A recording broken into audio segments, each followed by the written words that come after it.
3. Hi, this is Server, your chemistry tutor. Welcome to Akbar classes. हम लोग chemical reactions and equations पढ़ रहे थे. इसमें अब तक हम लोग ऑलमोस्ट 7 लेक्चर्स दे चुके हैं. चैप्टर के सारे टॉपिक्स कवर हो चुके हैं. ऐसा कोई टॉपिक बचा नहीं है जो पढ़ेंगे हम लोग. लेकिन कुछ क्वेश्चन मैंने आपको कहा था कि हम लोग एक क्वेश्चन आंसर सेशन करेंगे. तो आज हम लोग कुछ क्वेश्चन आंसर्स बनाएंगे. एनसीईआरटी के सारे क्वेश्चन ऑलमोस्ट आप सबने कर लिए हैं. और एनसीईआरटी टेक्स्ट बुक के जो क्वेश्चन हैं एक्सरसाइज और जो इंटेक्स्ट क्वेश्चन हैं वो सारे के सारे इतने आसान होते हैं कि जो मैंने क्लास में लेक्चर दिया उसके बेसिस पे और किताब पढ़ के आप आसानी से उसको बना सकते हैं. और एक आता है एनसीईआरटी के साथ एनसीईआरटी एग्जाम्पलर. एनसीईआरटी एग्जाम्पलर में जो क्वेश्चंस होते हैं these questions are very important. मैंने 2-3 दिन पहले शायद व्हाट्सएप ग्रुप पे कुछ होमवर्क दिया था, तो इनमें से सिर्फ 2 बच्चे अब तक होमवर्क सबमिट किए हैं. तो इससे पता ये चल रहा है कि सारे बच्चे शायद बना नहीं पा रहे हैं. बना पा रहे हैं तो कुछ बन पा रहा, कुछ नहीं बन पा रहा. तो मैं कुछ क्वेश्चंस बनाऊंगा आज एनसीईआरटी एग्जाम्पलर से. एक डाउट भी आया है एक बच्चे का, उसको पहले क्लियर करते हैं. फिर हम जो क्वेश्चन हम खुद सेलेक्ट किए हैं कि ये क्वेश्चन बनाएंगे हम लोग एग्जाम्पलर से, देखते हैं. पहला क्वेश्चन है कि डिकम्पोजिशन, या डिकम्पोजिशन तो नहीं बोलेंगे आप, सब्लिमेशन ऑफ अमोनियम क्लोराइड. ये क्या है? Sublimation of ammonium chloride. Ammonium chloride का केमिकल फॉर्मूला क्या होता है? NH4Cl. ठीक है, NH4Cl. This is a solid और ये सब्लिमेबल सॉलिड है. दिस सब्लिमेट्स. अगर आप इसको हीट करते हैं तो कुछ लोग कहते हैं कि ये सीधे गैसेस स्टेट में चला जाता है. ठीक है, सब्लिमेशन तो हो रहा है, गैसेस स्टेट में जा रहा है, लेकिन ये गैसेस स्टेट में जब जाता है तो ये सिंगल सब्सटेंस नहीं रहता है. It dissociates. किसमें? अमोनिया गैस में डिसोसिएट हो जाता है और HCl गैस में डिसोसिएट हो जाता है. ये दोनों गैस बन गए. था पहले क्या? सिर्फ सॉलिड. अब बन गया क्या? गैस. तो अमोनियम क्लोराइड गैस में कन्वर्ट हो जाता है ऑन हीटिंग. इसको आप हीट भी लिख सकते हैं. जब आप हीट कर रहे हैं या फिर डेल्टा लगाते हैं, जो दोनों में से एक ही बात है. तो ये किस में कन्वर्ट होता है? अमोनिया गैस और हाइड्रोजन क्लोराइड गैस में कन्वर्ट हो जाता है. क्योंकि फेज ट्रांजिशन हो रहा है, सॉलिड से गैस में कन्वर्ट हो रहा है डायरेक्टली ऑन हीटिंग. इसीलिए इसको कहा जाता है सब्लिमेशन. तो जिसमें सब्लिमेशन हो रहा है, सॉलिड से गैस जो जा रहा है, सॉलिड से जो गैस बन रहा है, ये इसका फिजिकल चेंज हो गया. Physical change. लेकिन ये जो चेंज है, दिस चेंज इज सॉलिड से गैस बनना, फिजिकल चेंज. और ये चेंज जो है this is your chemical change. यानी कि sublimation of ammonium chloride is physical as well as chemical change. आप बोल सकते हैं sublimation of NH4Cl is physical as well as chemical change. ठीक है, क्लियर? सब्लिमेशन अमोनियम क्लोराइड का फिजिकल चेंज भी है और केमिकल चेंज भी है. इस तरह का एक और एग्जांपल है बर्निंग ऑफ कैंडल.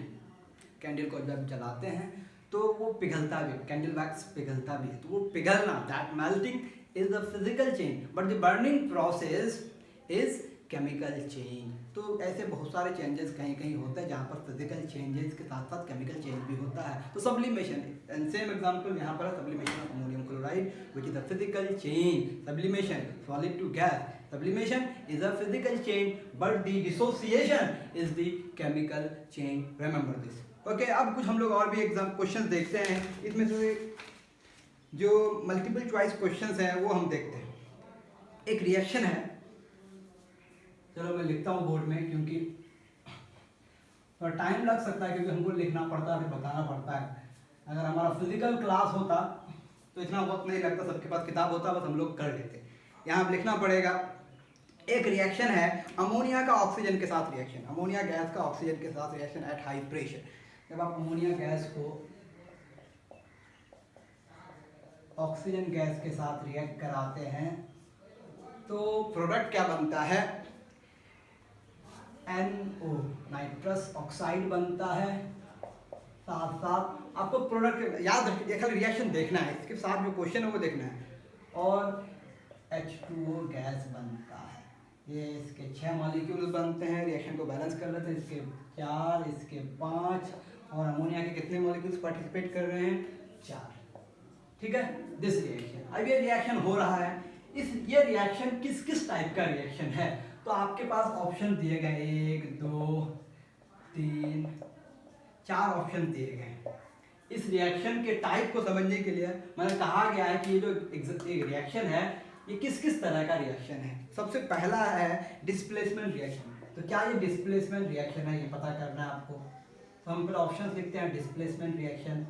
दूसरा आपका ऑप्शन लिखा है कॉम्बिनेशन, रेडॉक्स और न्यूट्रलाइजेशन।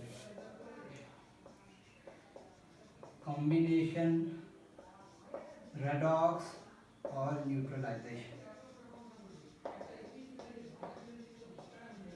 ठीक है, अब इसमें से कौन कौन सा रिएक्शन है ये? क्या ये रिएक्शन डिस्प्लेसमेंट रिएक्शन है? डिस्प्लेसमेंट में क्या होता है, एक एलिमेंट आता दूसरा एलिमेंट जाता है। किसी एक कंपाउंड में एक एलिमेंट आया दूसरा एलिमेंट चला गया।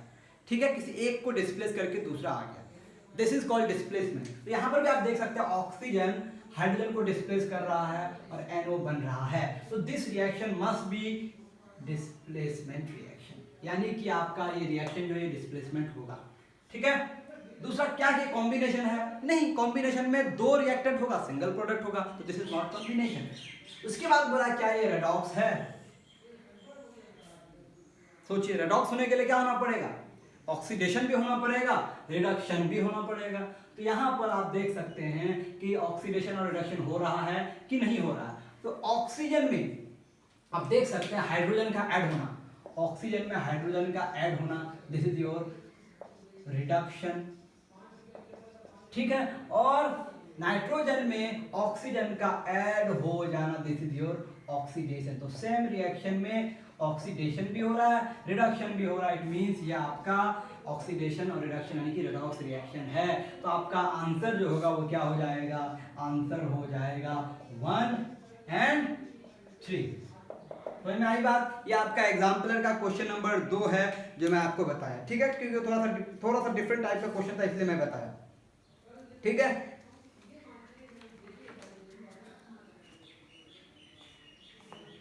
ओके, मूविंग टू, हम कुछ लॉन्ग क्वेश्चंस देखते हैं।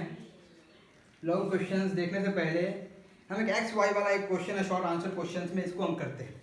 ठीक है, हम सारे क्वेश्चंस, जाहिर सी बात है एक हमारा शॉर्ट सेशन है, इसमें सारे क्वेश्चन नहीं कर सकते, कुछ कुछ क्वेश्चन मैं पिक कर रहा हूँ अपने पसंद से बस।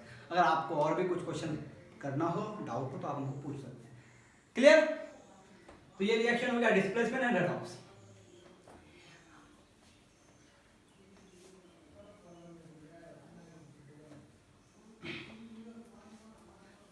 ओके, अगला क्वेश्चन है कि आपको x और y जहां जहां लिखा हुआ होगा बताना है कि यहाँ x और y के प्लेस पे क्या आप लिख सकते हैं। आप ये रिएक्शन पढ़ चुके हैं, PbNO3 लेड नाइट्रेट होल 2, यहाँ A2 लिखा हुआ है और पोटाशियम आयोडाइड, यहाँ पर आपका A2 लिखा गया। ठीक है, अब प्रोडक्ट क्या क्या बनेगा? ठीक है, मैं यहाँ जगह नहीं, हम प्रोडक्ट नीचे लिख रहे हैं इस तरह से। क्या होगा? ये डबल डिस्प्लेसमेंट रिएक्शन होगा, बनेगा आपका PbI प्लस दूसरा क्या बनेगा? KNO3। ठीक है, अब आप क्या यहाँ पर X लिखा है और यहाँ लिखा है Y, तो X और Y की जगह पे क्या होगा? आप जानते हैं इस रिएक्शन में दोनों के दोनों प्रिसिपिटेट बनता है। प्रिसिपिटेट का मतलब insoluble solid which is formed in a solution after a chemical reaction। एक insoluble solid जो बनता है किसी chemical reaction में, किसी solution में, उसको आप क्या नाम देते हैं? precipitate नाम देते हैं। तो इस रिएक्शन में ये दोनों के दोनों क्या है? precipitate है। इसका मतलब X भी क्या होगा? S, और Y भी क्या होगा? S। S मतलब सॉलिड। आ रही बात समझ में कि नहीं? यानी X भी सॉलिड है और Y भी सॉलिड है। दूसरा आपका है कॉपर का सिल्वर नाइट्रेट के साथ reaction. The reaction between copper solid and silver nitrate aqueous solution, यानी कि जब आप कॉपर सॉलिड को सिल्वर नाइट्रेट के एक्वस सॉल्यूशन में डालते हैं तो this reaction would be displacement reaction. Copper is more reactive than silver, silver को डिस्प्लेस करेगा और आपका बनेगा CuNO3. ठीक है, तो प्रोडक्ट जो है वही हम लिखेंगे, CuNO3 लिखा गया है. यह है AQ, साथ में Ag जो है ये Ag में आपका लिखा गया है X. ठीक है, नहीं ऐसे लिखा गया, सॉरी हम तो क्वेश्चन आंसर ही लिख दिया पूरा. यहाँ लिखा गया X और यहाँ लिखा गया S, यानी कि प्रोडक्ट क्या होगा. जाहिर सी बात है, ये कॉपर की जगह पे सिल्वर की जगह पे कॉपर आ गया, तो कॉपर की जगह पे कौन आ जाएगा, सिल्वर आ जाएगा, यानी कि X की जगह क्या आ जाएगा, Ag. बहुत सिंपल है, मेरे ख्याल से क्वेश्चन डिस्कस करने की जरूरत नहीं, ये बहुत ही आसान है. कहाँ जाएं, ऑक्सीडाइजिंग रिड्यूसिंग एजेंट भी बहुत ही आसान टाइप से क्वेश्चन हैं. ठीक है ठीक है ठीक है ठीक है. इसमें क्या बताएं हम, चलिए आगे बढ़ते हैं. बैलेंसिंग वाला रिएक्शन जो है वो भी आप मेरे ख्याल से कर ही लेंगे, बहुत सिंपल है ही नहीं टफ.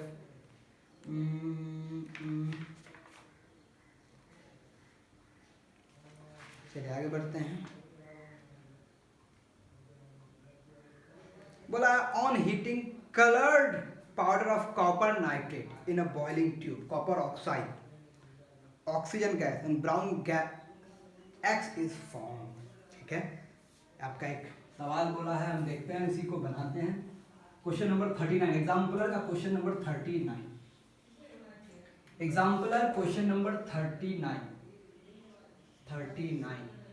ठीक है, ये लॉन्ग आंसर क्वेश्चन से बोला on heating blue coloured powder of copper nitrate. आपके पास कॉपर नाइट्रेट है CuNO3 होल 2, ये आपका पाउडर फॉर्म है, सॉलिड है, और ये किस कलर का है, ब्लू कलर का है, ब्लू. ठीक है, ब्लू. अब आपको क्या करना है, इसको एक बॉइलिंग ट्यूब में लेना है.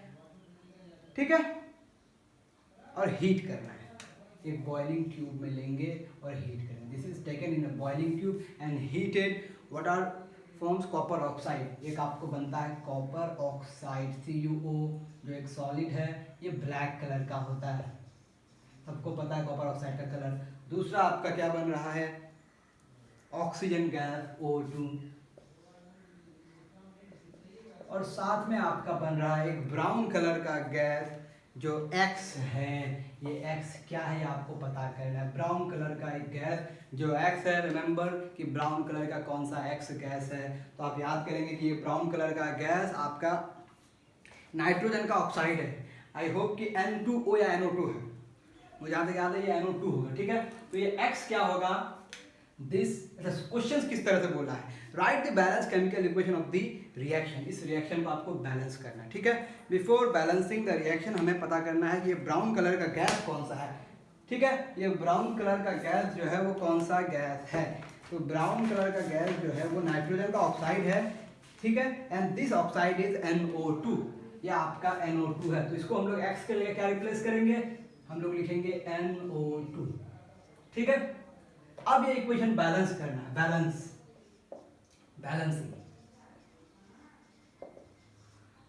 हम लोग अलग से नहीं लिखेंगे, स्टेप इसी में हम लोग बैलेंस करते हैं. पहला क्वेश्चन है कि इसको बैलेंस करना है. चलिए बैलेंस करते हैं. आप देख सकते हैं 2 नाइट्रोजन 1 नाइट्रोजन. ठीक है, कॉपर यहाँ एक, ऑक्सीजन उस पर 2 2 4, इस पर आपका 6, उस पर 5 है. ठीक है, तो यहाँ आप अगर 2 लगाते हैं तो आपका ऑक्सीजन अब 6 हो गया उस पर.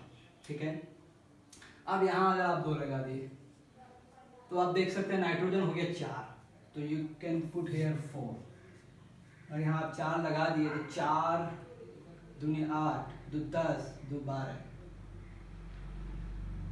3 दूनी 6, 2 12 हो गया. ठीक है, ऑक्सीजन 12 हो गया. I think this is balanced. देखिए ऑक्सीजन 3 दूनी 6, दूनी 12. ठीक है, कॉपर 2 हो गया. नाइट्रोजन आप देख सकते हैं 2 दूनी 4. ठीक है, नाइट्रोजन 4 हो गया. यहाँ पर भी ऑक्सीजन 4 दूनी 8, 2 10 और 2 12. Now this equation is balanced. ठीक है, ये आपका बैलेंस हो गया. दूसरा पार्ट क्या है रिएक्शन का, एक सवाल का आपका second part is identify the brown gas evolve. हम लोग पता कर चुके, this is your brown gas, this is your brown gas. ठीक है, तो आप याद रखेंगे कलर ऑफ NO2 जो एक फ्यूम की तरह निकलता है and produces a brown colour. उसके बाद क्या है, identify the type of the reaction, which type of the reaction. आप देख सकते हैं सिंगल रिएक्टेंट, ठीक है, तो X बराबर क्या हो गया हमारा NO2 हो गया। ठीक है, तीसरा नंबर क्या हो गया कि type of the reaction, type क्या हो गया, रिएक्शन का टाइप क्या हो गया। तो अब single reactant more than one product, single reactant more than one product को हम लोग बोलते हैं डिकम्पोजिशन। बस सिंपल सी बात है, लेकिन यहाँ हीट लग रहा है इसलिए आप इसको जोड़ सकते हैं thermal decomposition, thermal decomposition. Clear. अब moving to the next, fourth one, इसमें क्या बोला सवाल में, what could be the pH range of the aqueous solution of the gas X. X जो गैस है NO2, इसका पीएच निकालने के लिए इसको क्या करना पड़ेगा, इसका एक्वस सॉल्यूशन बनाना पड़ेगा। तो NO2 को आप किस में डिसॉल्व करेंगे, H2O में डिसॉल्व करेंगे। जो H2O में डिसॉल्व करेंगे ये आपका एक एसिड बनाएगा जो आपका नाइट्रिक एसिड होगा। ठीक है, ये आपका नाइट्रिक एसिड होगा एक्वस सॉल्यूशन। तो किसी भी एसिड का जो पीएच होता है, पीएच आप बाद में एसिड बेस सॉल्ट में पढ़ेंगे कि पीएच क्या होता है। तो पीएच एसिडिक स्ट्रेंथ को बताता है। जितने सारे एसिड्स होते हैं इसका पीएच का वैल्यू 7 से कम होता है। तो इसका पीएच जो होगा, क्योंकि एसिड है नाइट्रिक एसिड, तो इसका पीएच जो होगा, this pH would be less than 7। ये आपका आंसर हो जाएगा फोर्थ नंबर का। क्यों? Because the aqueous solution of nitrogen dioxide is this the neutral acid. अरे बाद में पता कर लेंगे। मेरे ख्याल से अगर ये एक्वस बनेगा, एसिड बनाएगा, और ये एसिड क्या हो, एसिड का जो पीएच होता है वो 7 से कम होता है। बस वेरी सिंपल। अगला क्वेश्चन, अच्छा क्वेश्चन था ये। इस तरह से पार्ट्स में टूटे हुए क्वेश्चन रहते हैं, बोर्ड में इस तरह के क्वेश्चन खूब आते हैं। ठीक है, आप इसको याद रखेंगे। अगला है जो क्वेश्चन है ये बहुत ही इंपॉर्टेंट है आपका नॉलेज पॉइंट ऑफ व्यू से, एग्जाम पॉइंट ऑफ व्यू से। उसमें से एक क्वेश्चन बहुत ही आसानी से आप बना लेंगे। वो क्या है, गर्मी बहुत ज़्यादा है, हम लोग फैन चला नहीं सकते हैं रिकॉर्डिंग की वजह से, नहीं तो आवाज़ पूरी आ जाएगी। ठीक है, चलिए अगला क्वेश्चन हम लोग देख रहे हैं। अगला क्वेश्चन है, give the characteristic test of the following gases. आपको कैरेक्टरिस्टिक्स टेस्ट देना है। Characteristic test of number 1 CO2 का कैरेक्टरिस्टिक टेस्ट क्या होगा। आप सब जानते हैं CO2 एक गैस है and this is the fire extinguishable gas, fire को एक्सटिंग्विश करता है। तो कोई आपका आग कहीं है, फॉर एग्जाम्पल एक मोमबत्ती जल रहा है, वहां से कार्बन डाइऑक्साइड गैस आप पास कर देंगे। कैंडल जल रहा है, कार्बन डाइऑक्साइड गैस पास कर देंगे, वो कैंडल बुझ जाएगा, क्योंकि कार्बन डाइऑक्साइड एक क्या है, carbon dioxide is fire extinguishable gas. ठीक है, ये आग को बुझा देता है, सिंपल सी बात है। एक्सेलेंट फायर एक्सटिंग्विशर है। ठीक है, carbon dioxide is a excellent fire extinguisher, ये सबको पता है। लेकिन इसके अलावा जो इसका कैरेक्टरिस्टिक टेस्ट क्या है कि आप कार्बन डाइऑक्साइड गैस को आप लाइम वाटर से पास करते हैं। लाइम वाटर क्या होता है, lime water calcium hydroxide AQ होता है। लाइम वाटर, जो ही लाइम वाटर से पास करते हैं लाइम वाटर मिल्की हो जाता है। मिल्की क्यों होता है, because of the formation of CaCO3। ठीक है, जो सॉलिड है। ठीक है, इसके फॉर्मेशन की वजह से क्या हो जाता है, आपका मिल्की कलर हो जाता है प्लस H2O।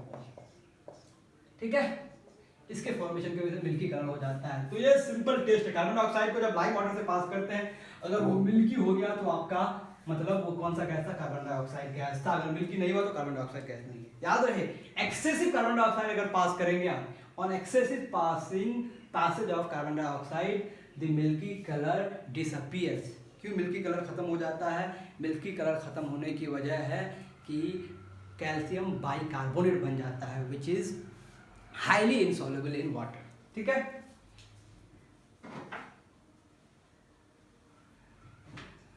ओके, ये पहला टेस्ट हो गया कि लाइम वाटर से पास करेंगे। दूसरा आपका है SO2 का कैरेक्टरिस्टिक टेस्ट। SO2 का स्मेल है, बहुत ही अजीब स्मेल होता है, इसमें रॉटन एग की तरह इसका स्मेल होता है, फिश की तरह। लेकिन इसका कैरेक्टरिस्टिक टेस्ट क्या है, इसका कैरेक्टरिस्टिक टेस्ट के लिए हो सकता है आपके सिलेबस में ये लिखा हुआ नहीं हो कहीं, लेकिन आप इसको हम लोग पोटाशियम पर मैग्नेट KMnO4 H2SO4, ठीक है, इसको हम लोग बोलते हैं acidified परमैग्नेट KMnO4, this is called acidified नहीं, हम लोग KMnO4 नहीं लेंगे, पोटाशियम परमैग्नेट नहीं लेंगे, ये तो मैग्नीज हो गया आपका, लेना है आपको डाइक्रोमेट लेना है, K2Cr2O7 H2SO4, इसको आप बोल सकते हैं एक साथ एसिडिफाइड पोटाशियम डाइक्रोमेट। ठीक है, ये एसिडिफाइड पोटाशियम डाइक्रोमेट, ये आपका ऑरेंज कलर का होता है। ठीक है, this is your orange colour. ठीक है, एसिडिफाइड पोटाशियम डाइक्रोमेट आप लिए, इसके सरफेस से आप SO2 गैस को पास करेंगे। जो SO2 गैस को पास किए, अब यहाँ पर एक रिएक्शन होता है और प्रोडक्ट बनता है आपका Cr2SO4 whole 3। Let me check it. ठीक है, उसके बाद बनता है K2SO4 प्लस H2O, बैलेंस देखेंगे हम लोग बाद में। जो ये रिएक्शन होता है, ये ऑरेंज कलर कन्वर्ट हो जाता है ग्रीन कलर में। ठीक है, ये ग्रीन कलर में क्यों कन्वर्ट हो गया? क्योंकि SO2 को आप इससे पास। ठीक है, तो ऑरेंज कलर का ग्रीन कलर में कन्वर्ट होना is the test of SO2। तो when SO2 gas is pass through the acidified potassium dichromate, it changes from orange color to green color. This is the characteristic taste of SO2। तीसरा test है हमारे पास H2 का। ठीक है, H2 gas, I think H2 gas का ही है, O2 का है। अब O2 आप सबको पता है कि O2 क्या करता है। O2 itself is non-combustible gas। Remember, O2 खुद जलता नहीं है, लेकिन दूसरे को जलने में मदद करता है। तो फॉर एग्जांपल आपके पास एक लकड़ी है जो इग्नाइट हो रहा है, ठीक है, जलने की कोशिश कर रहा है। फॉर एग्जांपल रेड कोल है, कुछ भी, हाँ, रेड फॉर्म में है, जलने पर है, या फिर हल्का हल्का जल रहा है, ऑक्सीजन का सप्लाई कम है, आप वहाँ से ऑक्सीजन जो ही सप्लाई करेंगे, इट रिकिंडल्स द बर्निंग ऑब्जेक्ट, यानी कि बर्निंग ऑब्जेक्ट के फ्लेम को बढ़ा देगा। जो बर्निंग प्रोसेस उसको तेज कर, जाहिर सी बात है, रिएक्टेंट का अमाउंट जो ही बढ़ेगा, ऑक्सीजन क्या है, रिएक्टेंट है बर्निंग प्रोसेस के लिए। Oxygen is the reactant for burning process, क्योंकि ऑक्सीजन इट्सेल्फ जलता है, दूसरे को जलाता है। Is that clear? तो ऑक्सीजन क्या करेगा, ये मैं लिखा, इसमें लंबा आंसर आपको लिखना है कि when oxygen is pass near by a burning object, it speeds up या फिर इट रिकिंडल्स द बर्निंग ऑब्जेक्ट। ठीक है, ये हो गया। अब हाइड्रोजन की बात, अगला टेस्ट क्या है, number 4, test of H2 gas. ये बहुत सिंपल, ऑक्सीजन रिकिंडल करता है बर्निंग ऑब्जेक्ट को, H2 क्या करता है, H2 एक ये क्या, सपोर्टर ऑफ कंबशन। ठीक है, ये कंबस्टिबल गैस है, highly combustible. Remember, this is your highly combustible gas, ये हाईली कंबस्टिबल गैस है। H2 is highly combustible gas. तो जाहिर सी बात है, H2 गैस कहीं से पास हो रहा है, आप माचिस की तीली लेके जाएंगे तो वो H2 गैस जलने लगेगा।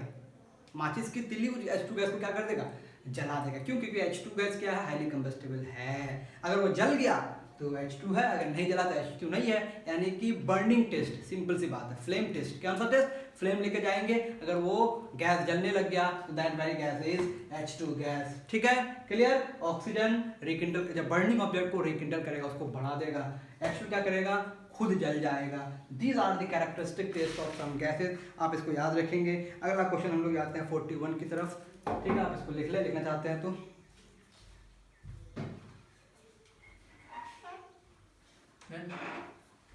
क्या हो, ठीक है, हो गया ये क्वेश्चन, टेस्ट वाला हो गया। अगला क्वेश्चन आपका है, जिंक का कुछ मेटल के साथ रिएक्शन दिया है, कुछ अलग अलग सॉल्यूशन के साथ। तो ये डिस्प्लेसमेंट रिएक्शन, ये हम लोग क्लास में कर चुके हैं, आप भी करके देख सकते हैं। अगला क्वेश्चन देखते हैं 42। 39 के बाद सीधे हम लोग 42 देखेंगे, 40 के बाद। Yes sir. 41 बहुत सिंपल है। 42 देखते हैं हम लोग। 42 क्या कहता है,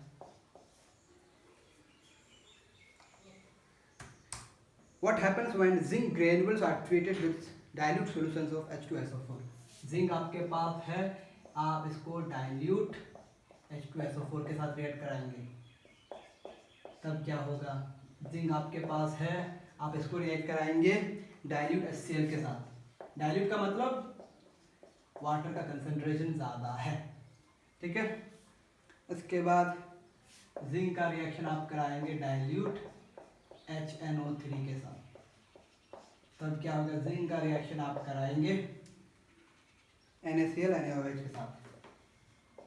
NaCl ये भी आपका एक्वस यानी डाइल्यूट है, और आपका इसका NaOH के साथ रिएक्शन कराएंगे।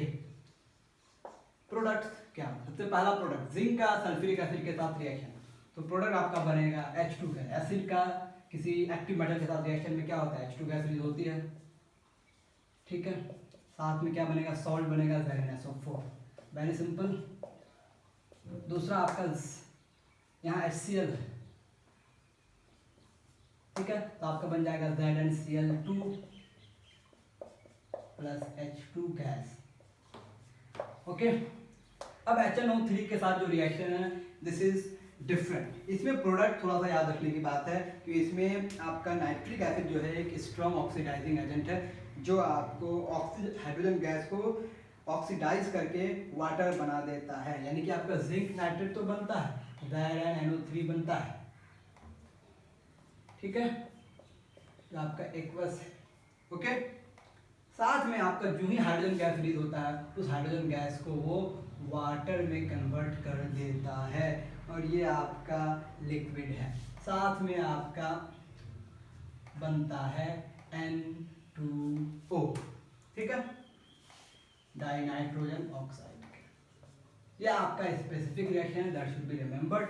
और ये आप बैलेंसिंग खुद करेंगे, ये बैलेंसिंग जो है ये आपका होमवर्क रहता है हमेशा, बैलेंसिंग आप खुद करेंगे बैलेंस, ठीक है। ये आपका नाइट्रिक एसिड के साथ ये रिएक्शन होगा, क्यों, क्योंकि नाइट्रिक एसिड क्या है, स्ट्रॉन्ग ऑक्सीडाइजिंग एजेंट है। स्ट्रॉन्ग ऑक्सीडाइजिंग एजेंट होने की वजह से इस रिएक्शन में जो ही हाइड्रोजन गैस रिलीज होती है, वो उसको ऑक्सीडाइज करके H2O बना देता है और नाइट्रोजन का ऑक्साइड बन जाता है दूसरा, ठीक है। अब अगला देखते हैं हम लोग NaCl के साथ रिएक्शन, ठीक है। NaCl के साथ आप देख सकते हैं रिएक्शन होगा कि नहीं होगा। आप जानते हैं रिएक्टिविटी सीरीज में सोडियम की रिएक्टिविटी जिंक की रिएक्टिविटी से ज़्यादा है, इसलिए this reaction will not proceed, no reaction आप लिख सकते हैं, नो रिएक्शन, ओके। ऐसा नहीं कि हर जगह प्रोडक्ट बनाने चल गए। इसके साथ रिएक्शन देखेंगे तो यहाँ बनता है, जिंक को जब NaOH के साथ रिएक्शन कराते हैं तो सोडियम जिंकेट बनता है। सोडियम जिंकेट का फॉर्मूला आता है Na2ZnO, ठीक है, प्लस H2 गैस, ठीक है। देख लेते हैं, ये एक सॉल्ट है Na2ZnO2 है, ZnO2 है, ये हमको कभी फॉर्मूला याद ही नहीं रहता। Na2ZnO2, this is your aqueous, याद रखेंगे आप लोग। जब इस अल्काली के साथ जिंक को रिएक्ट कराते हैं तो सोडियम जिंकेट बनता है, सोडियम जिंकेट, ठीक है। इतना ही। इसके बाद और भी कुछ क्वेश्चन थे जो बहुत आसान है, मुझे एक्चुअली टेस्ट वाला क्वेश्चन कराना था और एक दो क्वेश्चन हम बस रैंडम कर चुके, ताकि ये क्वेश्चन आंसर सेशन हो गया, ठीक है। Thank you very much.